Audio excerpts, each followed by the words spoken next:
Hello and welcome back. You're listening to Unreliable Sources, your bi-weekly briefing for mystery lovers, thriller junkies, and suspense addicts. I'm Mike Donohue, thriller author and believer that all problems can be solved by rereading Agatha Christie. Let's get into the show. We are at episode 20, which means this little experiment has officially outlasted 2 of my diet attempts and 1 sourdough starter. I appreciate your loyalty. On today's show, there is a story in the headlines that reads like a thriller plot. A best-selling author who ran a full secret identity operation for 13 years, wig included. We'll also hit the crime beat with a UK festival announcement, a cultural tradition from Norway that puts my entire leisure life to shame, and a classic British detective show getting a very 2026 kind of reboot. Our feature today is about sequels, specifically the crime and thriller second books that didn't just survive the sophomore slump, they redefined what their series was capable of. I've got 10 picks for you on the blog right now, and we'll walk through the thinking here. And we close out with what I'm currently reading and listening to, including a film that bombed at the box office, landed on Prime Video, and absolutely scratches that Michael Mann itch. Stay with me. First up, I'm surprised this didn't happen sooner. Frida McFadden has revealed her true identity. For anyone not following this saga, Frida McFadden is the author of The Housemaid, of course, one of the biggest domestic thriller hits of the last several years. The book was recently adapted into a film starring Sydney Sweeney and Amanda Seyfried. That film made nearly $400 million against a $35 million budget. Not too shabby. But nobody knew who Frida McFadden actually was. It was a pen name. Well, it sounds like some did, but she's well-liked and they kept it a secret for her. This week, she revealed to USA Today that her real name is Dr. Sarah Cohen. She's a neurologist from near Boston. She graduated from Harvard and has been writing thrillers since her 2013 debut. It went beyond the pen name. She has actually attended public events wearing a wig. So why reveal her identity now? She told the paper she was, quote, tired of people debating if I'm a real person or if I'm really just 3 men, which is just a magnificent sentence. The double life was designed to keep her medical career completely separate from her writing, which makes sense. You don't want your brain disorder patients Googling you and finding reviews of your thriller about a murderous housemaid. The math checks out there. She stepped back from medicine full-time in 2023, and now that The Secret is out, she will continue publishing as Frida McFadden. The pen name stays, just maybe the wig goes. Capital Crime has announced its full 2026 lineup, and it is a good one. Capital Crime is London's biggest crime and thriller festival, running June 18th through the 20th at the Leonardo Royal Hotel. The Fingerprint Award ceremony kicks things off on the evening of the 18th, and the roster this year is stacked. Jeffrey Archer is attending to celebrate 50 years as an author. Jane Harper, Lee and Andrew Child, Lisa Jewell, Lucy Foley, Ellie Griffith. It goes on and on. There's a full panel dedicated to the 50th anniversary of Agatha Christie's death, a session on AI and crime fiction, courtroom drama, gothic fiction, spy writing, the works. If you're in the UK in June and you love crime writing, this is your weekend. I'll include a link in the show notes. All right. I need one more reason to go to Norway. I'm bound to love any culture or country with a strong reading tradition, and Norway just takes it to another level. In Norway, Easter is synonymous with crime fiction. The tradition is called påskrim. I'm sure I'm butchering that, but translates directly to Easter crime. And it goes back to 1923, when 2 broke young Norwegian authors took out a newspaper ad designed to look exactly like a real news headline. The Bergen train was robbed last night. Readers panicked. Then they realized it was a novel. Then they bought the novel in massive, massive numbers, and a tradition was born. Today, every Easter, the entire country turns to crime fiction. TV channels run wall-to-wall mystery dramas, bookstores set up dedicated påskrim sections, families head to their mountain cabins for the long Norwegian holiday, and they bring crime novels. And, I'm not making this up, a dairy company called Time has printed short mystery stories directly onto milk cartons every year since 1997, so children can solve murders over breakfast too. Norway, for context, has around 30 murders a year in the whole country, and yet its literary culture is basically built around imagining more of them. I love this and find it profoundly relatable. Okay, one more news item before we move on. If you've heard anything about the Dalel and Pascal reboot, here's the update. The original show was very popular and ran on the BBC from 1996 to 2007, 12 seasons, based on the novels, of course, by Reginald Hill. Warren Clark played Detective Superintendent Andy Dalzell. By the way, not Dalziel. I had to look that up. Opposite Colin Buchanan's more by-the-book D.I. Peter Pascoe. Classic odd couple pairing, Yorkshire setting. It was a great run. And they're great books, too. BritBox and ITV have ordered a contemporary reimagining, 6 episodes at least to start. And here's the news. Both detectives are now women. Kerry Goldman, you may know her from Afterlife, plays D.I. Andrea Dalzell. Nina Sein plays D.S. Paige Pascoe. The dynamic will remain the same. The friction is the same. The Yorkshire setting is the same.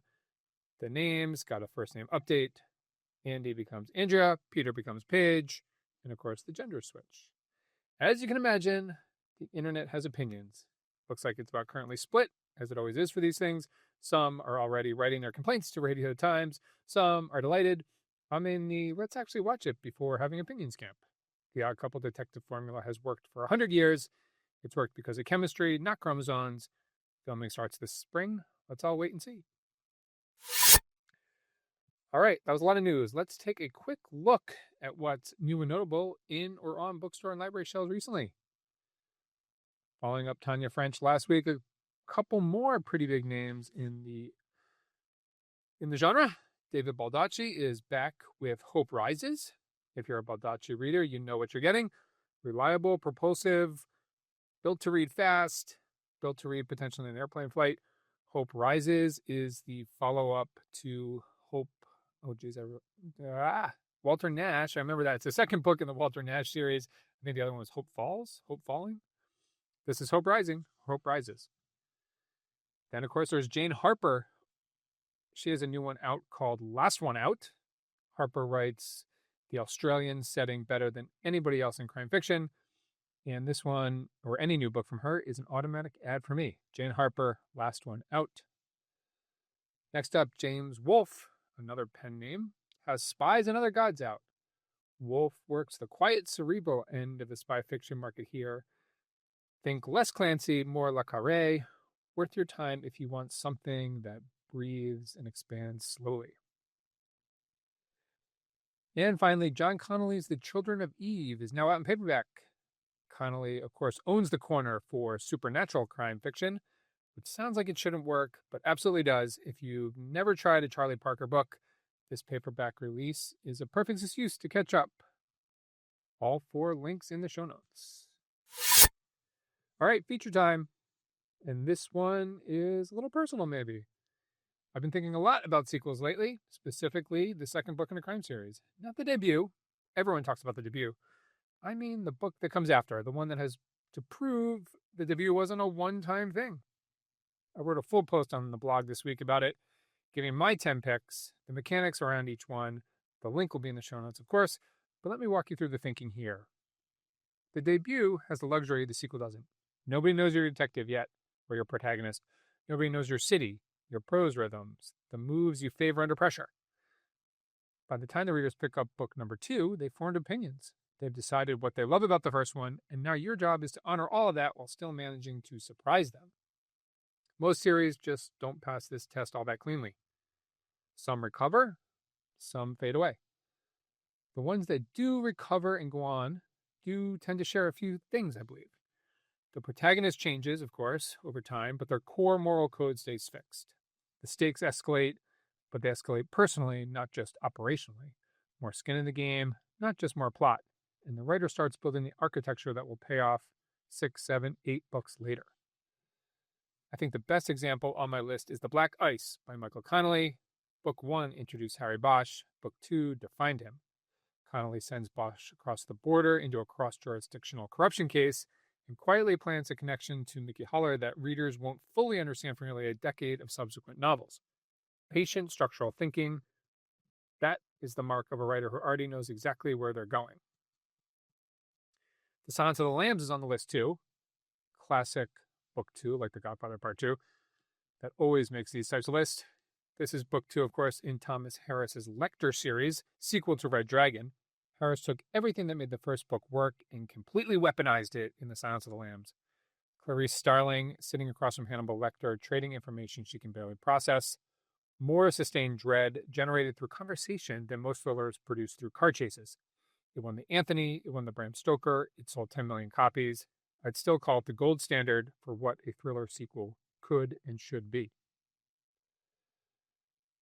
And if you've ever read Die Trying, book 2 in the Reacher series, you know how Lee Child widened the jurisdiction without breaking the character. The debut gave us a drifter who solved local problems. The prequel pulled him into a large-scale political threat and opened every door the series has walked through for 30 books since. That's the kind of second book that buys you a lifetime of reader trust. So there you go in a nutshell. That's 3 of my 10 picks. The full list, including some from Tanya French, Louise Penny, Stieg Larsson, Robert Galbraith, up on the blog. Check it out. All right, let's wrap things up with what I'm reading and watching lately. On the page, I'm reading Revenge Prey by John Sanford, one of my favorite writers. This is book 36 in the Prey series. I feel like I should say that again. 36 books. As a writer, that is almost mind-boggling for me to buy into. Lucas Davenport is back in the middle of more mayhem, and I'm happy to follow him pretty much wherever he goes at this point. Similar to Baldacci, this is not literary fiction. This aims to please. This aims to tell a propulsive story. And Sanford's prose is the kind that looks effortless while probably being anything but. Still pure comfort food for me, and I always grab it as soon as it's available. On audio, I've been listening to Kill for Me, Kill for You by Steve Kavanaugh. This one came out in 2024, and I completely missed it the first time around. It was named one of Amazon's best books of 2024, and I can see why. I'm a little more than halfway through now listening on the commute. I've hit the first major twist, grabbed me by the throat, and I just can't really wait to see where it goes. The audiobook is done by a single narrator. Even with the multiple POVs, it works really well. And I highly recommend this book. I can start to sniff out where it might be going, but it's just one of those books that moves so fast, they're just going to be pure enjoyment. Okay, on TV, alluded to at the top of the show, I finally got around to watching Crime 101, the Don Winslow novella adaptation on Amazon Prime. This came out in February in theaters to a light reception and before hitting Amazon. Bart Layton directed it. He made American Animals, another little scene but brilliant little film dealing with crime. The cast includes Chris Hemsworth, Mark Ruffalo, Barry Keoghan, Halle Berry, Nick Nolte. I mean, stacked cast. Here's the headline. It made $72 million on a $90+ million budget, so pretty much did not earn out. Maybe qualifies as a bomb, which is a genuine shame because this, I think, is a very good film, especially for crime and genre fans. It's sort of I'd call it a Heat-adjacent story. Principal jewel thief, relentless detective, inevitable collision. Hemsworth plays a bit against type, dark-haired and edgy, radiating a kind of barely suppressed dread that you don't usually get from him, at least not in his Thor persona. Ruffalo is the best in the film. I think doughy, wry, last honest cop thing going. And Layton directs all the action with this sort of improvisational quality that makes the car chases feel like they're actually happening rather than being stunt coordinated within an inch of their lives. I don't know. I just really enjoyed it.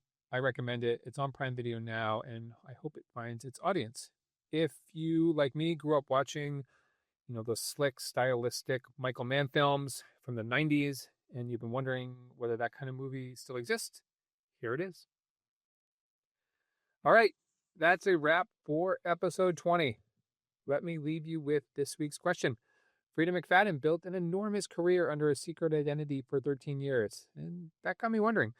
If you found out that one of your favorite authors was living a completely different life under their real name, brain surgeon, competitive chess player, mid-level bureaucrat at the DMV, who would you pick? And what secret life would you most want it to be? This is a fun one. I sort of genuinely want to know. Hit me up. You can email me at mike@mikedonahuebooks.com or find me on Instagram and Blue Sky at MikeDMystery or over on Facebook at Mike Donohue Books. This has been Unreliable Sources. I'm Mike Donohue. Thanks for listening. Until next time, stay sharp, follow the clues, and don't